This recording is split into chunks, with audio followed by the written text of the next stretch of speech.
Hi, hello. I'm James, and I'm an addict. I've been an addict for a little over 8 years on fentanyl, and I don't know why I said it like that. What the fuck?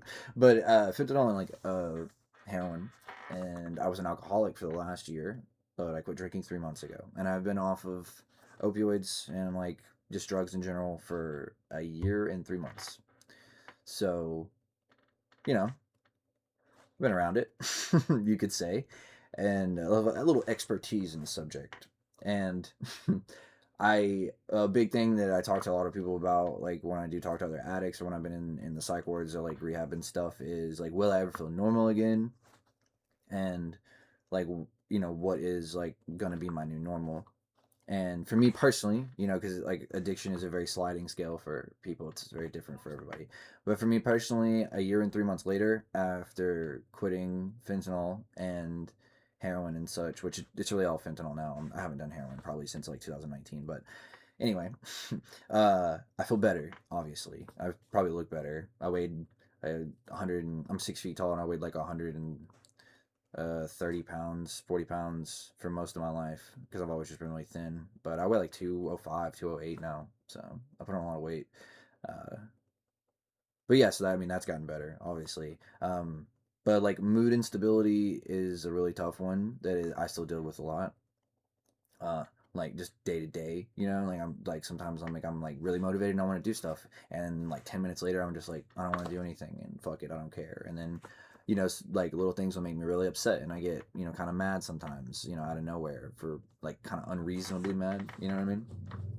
So yeah, I mean there's definitely like lingering damage as you would expect there to be from abusing like the hardest like substance available at the moment, that's not like carfentanil or you know even more insane shit. But I mean even then, like fentanyl's like 100 times stronger than heroin and so on and so forth. So but yeah, so I mean, yeah, I feel better.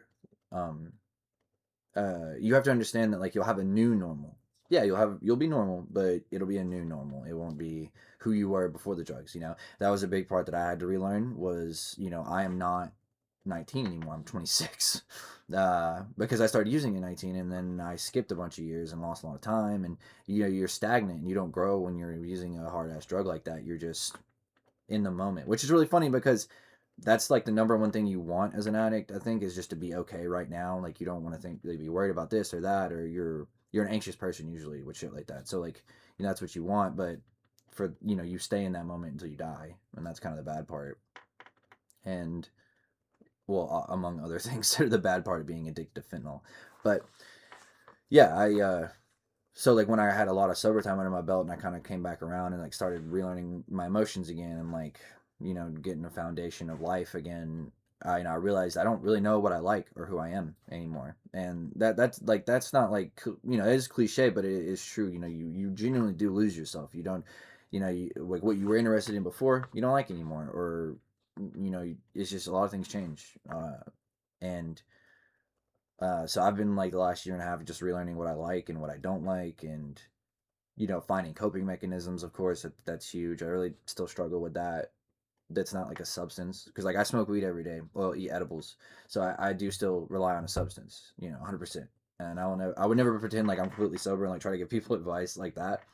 I am like maintenance or whatever, so I am not sober. But like again, like bunephroprin is not, so that's not fucking sober either. Like I hate this argument online I see all the time about like people being like, oh, if I'm on subs I'm sober and blah blah blah blah blah and this and that. And it's like, I don't hate, if you're on subs, dude, like I'm happy for you, but like that's better than fentanyl. I'd rather you do that than like dying. But that's really all it is like, it's supposed to be a step down, not like the rest of your life.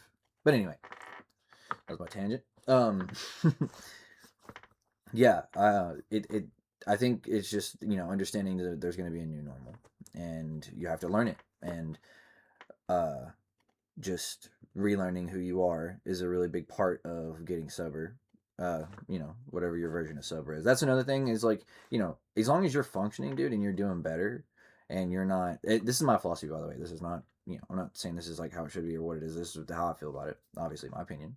But like if you're maintaining, dude, and you're not like physically ill as fuck when you don't have whatever your thing is, or you can take a couple days off and do it sometimes, dude. Like, all power to you, bro. Like, it's just like people like me who like don't have an on-off switch. It's either on and it stays on forever, or it's off and needs to stay off. You know, those are the people that can't casually do shit, or switch from something else to something else. You know what I mean? Like, I tried everything. Like, I tried going from heroin to like doing stimulants and like smoking meth and shit and like taking Adderall, and then I tried being an alcoholic, and I got addicted to all that shit. Well, except for meth, like stimulants and shit make me freak out, so I don't like that shit. So I just didn't do them. Um, you know, it just I don't know, man. It just gets away from you, and it just gets away from you though. I don't know. If I could say anything about addiction more than anything, is just it's it just eats you from the inside out, and then by the time you finally get a hold of it, most of the time it's too late, and that's the sad reality of it. And that's why, like, I really want to talk about it more, is because, like, I feel like I've been really lucky in my addiction. I've OD'd twice and been saved and like, resuscitated and shit, and like I've lost everything and then gotten shit back, and never by my own accord. It's always been because people have like reached out a hand and helped me get back on my feet, or I've been with women who take care of me. The girl I'm with right now, I had nothing when she met me a year and a half ago. Still have nothing. And she literally just scooped me. It's like, more or less, to cut the story short, we met and we started hanging out sometimes, and she would come out to my mama's where I was living. She was 2 hours away from where I lived, by the way. She would drive to see me. And we just started hanging out, and then she was like, I want to see you more, and asked if I wanted to move in with her. And then we're moving into a house in 2 months. And like, she's cool with me not working right now because I was getting my life together. Like, she knew what she was getting into, so that's good. But again, I've spent, I have nothing to show for being 26, and I've been helped tremendously along the way. And like, my mom never gave up on me. I had a lot of people not give up on me. So, I would never pretend like I did this on my own, or I did this by my own accord. Like, eventually, like after I turned 25, like things started to change a lot, and like my nephew's being born, like I did start to change a lot, and like I have started to get better, and now I have a year clean. But before then, like, you would have wrote me off. A lot of people wrote me off. They just, no one thought I was ever gonna get better or ever change. And that's just like a sad reality of it, is most people don't. Uh, I have lost like more friends than I have fingers. Uh, and I just have like one really that I still in contact with from when I was in high school, and he was on the shit too really bad, and he just got sober. And that's it. Everybody from my past is dead, and I should be. I feel like I'm living on borrowed time, man. And so I don't know. I just, like, I know it feels lonely.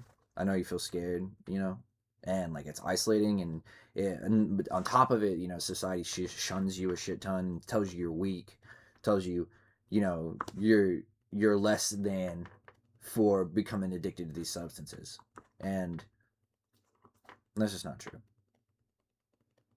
That's not true, man. That's not true. You're good. You are deserving of love, and you are deserving of a normal life just as much as anybody else. It doesn't matter like what you're addicted on, or anything like that, man. Because everybody has something. The same people that are saying that fucking eat out 10 times a week, or smoke a pack a day, or whatever, man. Like, you know, the there's just people not understanding. So that's tough. And you gotta kind of take that on the chin, because a lot of people just aren't gonna understand being an addict. But I understand you, if it helps any, if you're seeing this or whatever, I guess. But yeah, it does get better, man. You do return to like a baseline normal. You do find yourself again. It takes work, obviously. You gotta put the work in, but ask for help, man. Like, always ask for help. And if you're struggling, don't be ashamed of it, because addiction is literally, like, again, I said like the last video I posted, but like, addiction is the most human shit ever. It's like, it's the most human shit ever. So, you know, don't be ashamed of it, because you should be proud of yourself tremendously for just looking at yourself and saying, hey man, I have a fucking problem, and this is ruining my life, and it's making me hard to be around, and I don't want to be this person anymore, so I want to change.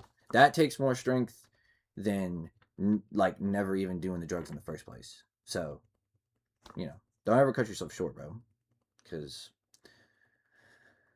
Most people don't ever get clean, and most of them actually die nowadays, especially with fentanyl. But most people just never get clean in general. And I can't ever say if I'll ever be completely clean. And I'm not telling you that you should be. I'm just saying, don't let it destroy your life though. Be a person. Love your family. Hug your nephews. Go outside, take a walk. Just you know. But yeah, I'm proud of you, man, and I'm wishing you the best always. And it's gonna be okay. I promise. I promise.